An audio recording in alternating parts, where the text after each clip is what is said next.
What's up, beautiful people? I'm joined by someone that a lot of y'all already know, and I can't wait for some of y'all to get to know. Los Angeles Rams wide receiver and former Longhorn, I would say Longhorn legend, and Bevo's best friend, Jordan Whittington. How you doing today, bro? Good, man. How you doing?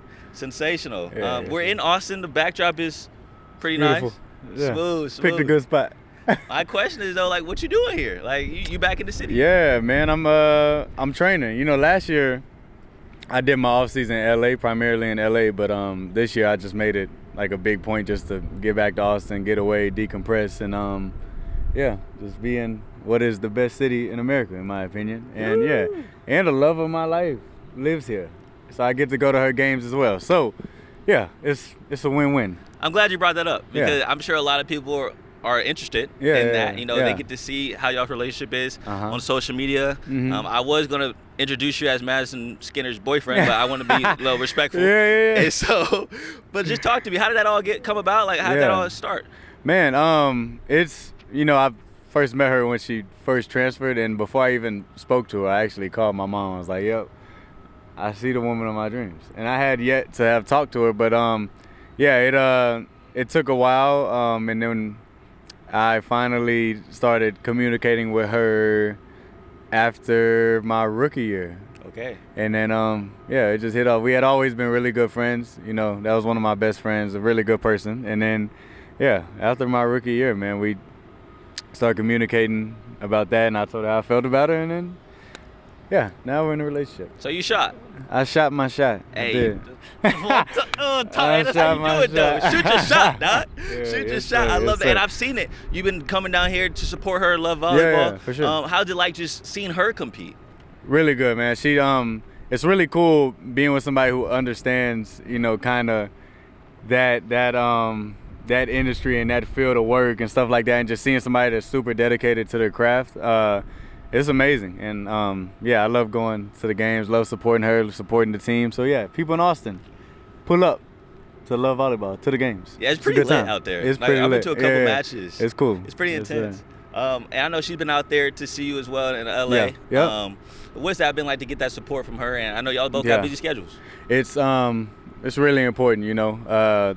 My parents, they come to games as well. They don't get to come to as many, so just when I can have somebody that I got a lot of love for come to the game and be there, it's really cool. And she's able to come to probably the first third of the season until she gets busy, and then when I'm free, I get to go to her. So it works out perfectly. Yeah, that's awesome. Yeah, yes, sir. And, you know, before we started, you know, you're talking about how you're happy to be back in the city. And yeah. You just said it's the best city in America. It is the best city in America. Now, mind you, live in LA. Yeah. And so, yeah. What's that? I got a couple questions just about living there. Of course, the weather's always great. But before we talk about the Rams, I think the most important question is, have you met Denzel yet? I have not met Denzel yet, bro. I know that's on your bucket list. I've met some people. I have not met Denzel, and that's on the bucket list. So it's gonna happen at some point. We're gonna speak into existence. Yeah, for sure. Got you. Well, sure. let's talk a little football. Yeah. All right. Going to this Rams season, coming into the season, I'm not gonna lie. From the outside looking in, it felt like and it sounded like Matthew Stafford was about to die. Yeah, it seemed like all the reports talking about his back, he couldn't walk. And so, from y'all's perspective inside the locker room, what was kind of the mantra around Stafford? Yeah, I mean, one, we all know the type of leader, the type of competitor he is, and I just know Matthew Stafford's a dog, and he'd figure it out. And yeah, you know, a lot of people outside the building were panicking. We weren't at all, and it worked out perfectly, man. Yeah. And he is amazing, truly amazing. What about him? You know, I can tell. Man, I mean, outside of football, just how kind he is to everybody, how much of a great father he is. I love seeing that him and the girls, they all be matching on the sidelines. Really cool. And then just on the field, like I said, he's a dog. He's a competitor, super tough, super smart, and he spreads all that knowledge to where we can kind of somewhat not get on the same level, but understand what he's thinking, and it makes it work out perfectly on the offensive side of the ball. Yeah, y'all had a lot of smart guys in the wide receiver room last year in Cooper Kupp. Yeah. You know, you learned a lot from him. But, man, you've been blessed. Yeah, you know, you go from Cooper Kupp to now another Hall of Famer in Devontae Adams. Yeah. What was that transition like? Man, amazing. Two amazing talents, you know, two of the greatest to do it. Cooper just knowing the game and the scheme and how defenses would be and just being able to premeditate what he was going to do, it just makes you play so much faster and the game moves slow. And then Devontae also having that same type of knowledge, and then just everybody knows that, like, him off the line is amazing. Then him running routes and just everything. He, in my opinion, is definitely one of the greatest receivers of all time. It is ridiculous. You can be standing 10 yards away from him and feel his feet in the ground. It's cool. What is something that you maybe taken from both of them? Yeah. Something that you kind of utilize to this day? Yeah, I've taken the knowledge from both of them, the understanding of the game and how it's played. I've taken the leadership qualities that they have. Like, I've learned that I do got to get better at that. And then just on the field, like the little fine-tuned details that'll help you, necessarily. You don't have to have all the talent in the world, and you can do amazing things. Like, they both do amazing things, and part of that isn't just the talent they have, which they have it. Yeah. It's the fact that they know what's coming before it comes, and it's amazing. It's cool. I know you're a smart guy yourself. I know you do a lot of studying, a lot of film, so I'm sure you're able to kind of utilize some of that in your game. Exactly, yeah. I want to go back to when I say, like, not the talent in the world, I'm talking about me. I ain't the most athletic or talented, but knowing how they use their brain to do it, if I can implement that, then it'll help me a little bit, you know? Because I'm not the fastest or the quickest or anything like that, but I could figure out ways to do it, and I had really two good teachers. Now, I want to go back to Stafford for a second. Yeah. Because it feels like he's kind of the last pure pocket passer. Okay. Maybe you have a Jared Goff in there as well. Mm-hmm. But to do it at the MVP level that he did it at this year, what does that say about him, knowing that he's kind of the last of that type of prototype at quarterback? I think it says a lot. I think it's a big testament to how great he is. I think being able to beat you without even moving sometimes is amazing, because a lot of people, they'll have to game plan for somebody that's going to run around and do all that, but Stafford can beat you. He could sit there and dice you up, and if he has to use the legs, he'll use them. He did pull it out in the NFC Championship. Yeah, he'll pull it out sometimes, so hey, it's cool.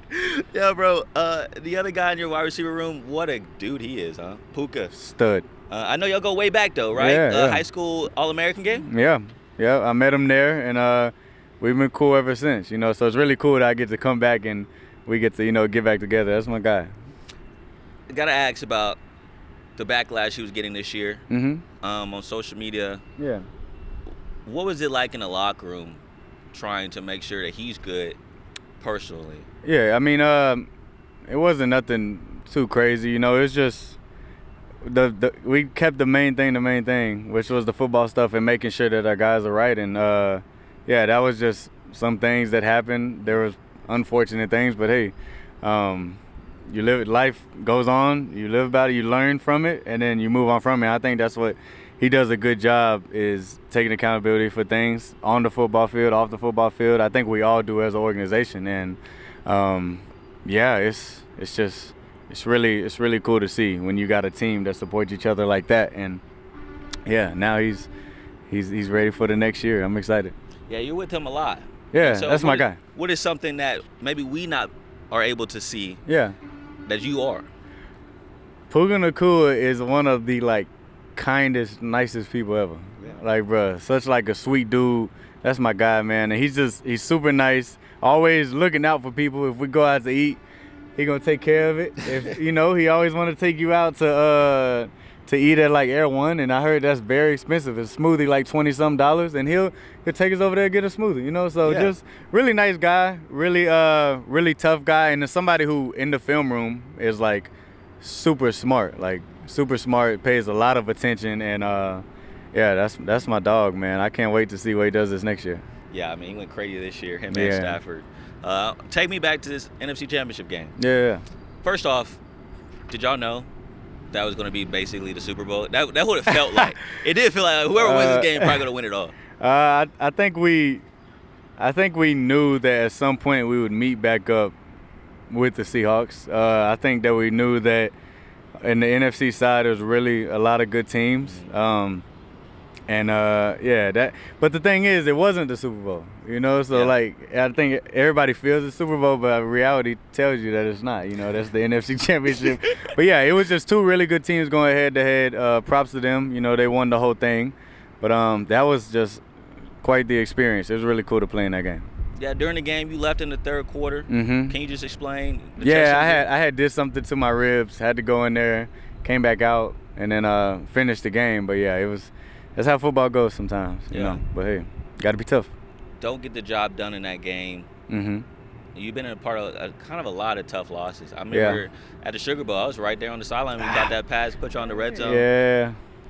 What is that emotions like in the locker room after your season ends? I think it's very upsetting. I think one is just how much hard work you put into it, so like as an individual, and then I think the most painful thing is when you're looking at guys to your left and your right and you feel like you were part of the reason that you couldn't get it done for the team. I think that for most guys is the biggest thing, is just knowing that you've been having this guy's back, fighting with him, and then y'all didn't get it done. But I mean, like I said, the seasons go on, the life goes on, so at some point you got to get over it, refresh, restart, and start another year and get ready for the next one. But yeah, when you are going through that, it does suck to know that like we couldn't get it done as a team, and it's also cool to know that everybody has that brotherhood and that much love for each other. So I think it's bittersweet. The thing that kind of like I'm like, dang, y'all the one team that really like moved the ball on that Seahawks defense. I think y'all had over 140, 50 yards total against Seattle in that game. The game in the regular season, y'all were able to move the ball against them then too. What was it about y'all's offense, and was the Seahawks defense, what made them so great, but y'all were able to kind of figure things out? I think about our offense, we just had a lot of weapons and we distributed it really good. We had Matthew Stafford. It was amazing. We had a great coaching staff, Sean McVay, the whole coaching staff, and then just the guys were super determined to get the job done, you know. And then their defense was just, you know, super. Their front seven was amazing. One of your former teammates. Yeah, my boy Byron out there. But yeah, the defense in whole, it was really, really good. They played really hard, and it was just two powerhouses going head to head. Yeah, I can't wait to watch that rivalry. Yeah. I mean, these next couple of years it's gonna be crazy. You talked about the coaching staff. Mm-hmm. Got a new OC. Yeah. Talk to me about Nate. My guy, Nate Shieldhouse. He was at Iowa State when I was playing against Iowa State. So we had a lot of arguments and debates about all that type of stuff. But he came in when I came in. So like, it's just really cool to see the way he's leveled up, you know, throughout year 1 to 2 to 3, and it's been amazing, man. Really, really good guy. Really nice guy, really kind, and you can tell he's super determined, and I'm excited to see what he's gonna do. It's gonna be cool. People describe him as just like another one of those great McVay prodigies. Yeah. You know? Yeah. What do you see when it comes to the scheme, when it comes to his mind, Yeah. that makes you excited for him in this role? Yeah, I think one thing about our building, I think we draft the same type of player mentally. Like, you got to have a certain mental build-up, and I think that also carries over into the coaching staff. So I think every person that comes through that building is kind of cut the same way, and then once you get in there with McVay and stuff, it's like just adding tools to your toolbox. But yeah, I think everybody is kind of cut the same way. That's awesome. Yeah. Before we switch topics, I gotta know about you. Y'all busted out a couple new unis this year. Yeah, we did. Well, Yeah. What was your favorite? The all black was clean. Yeah, that was I smooth. felt like something about the white with the blue pants that we kept wearing in the playoffs. Yeah. That's probably my favorite one. The all black was fire though. Yeah. Yeah. For sure. And last one for you, and we'll kind of transition to Longhorn stuff, but a lot of former Longhorns in the league now. Yeah. I know Jade, Makuba, of course we mentioned Byron. Yep. You already know the Quinn's in there now. Yeah. And so what's it like to just see your guys all around the league? It's crazy you asked. I was just talking to Sark about that. Like, my first year, it wasn't that, like, after the games, I would see some guys after, but this last year, it was like after every game, I saw somebody I knew from college. And that's just, it's a testament to how the players here did things and how Coach Sark came in here and changed stuff around, man.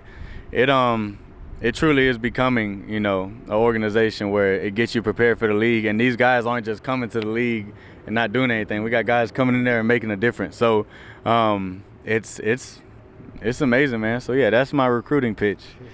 Come to UT, and we'll get you there. I like that. Yeah. Now, y'all are able to get a couple big-time transfers because of that same reason. Yeah. A guy named Cam Coleman coming over here. Hopefully he can be able to make it to the league. Ryan Wingo's already on the roster. And one thing about Cam, I know his biggest recruiting pitch was from Coach Jackson. Yeah. And so Coach Jackson has been able to come in here and put guys into the league. X, Adonai, heck, Bond, Golden. What about Jackson? That he had the NFL experience. That he's able to help y'all here at Texas, and guys want to come to UT to get that type of tutelage. I think one, just really good at coaching football itself, and then two, he's a great person, really cares about you. We all still talk to him to this day all the time. And then one thing he does that's really cool to me is that he allowed the culture to be built by the players. When I was there, like, we took control of that, and he made sure he helped manage it and stuff like that. But he does give the players the freedom to have their own culture, and when you have somebody that like trusts you, it makes you want to do better for the team. I think we all bought into that. But yeah, that's my guy, man. That is my guy. That's awesome. Yes, sir. You talk about culture. I know Sark installed Culture Wednesdays. Yeah.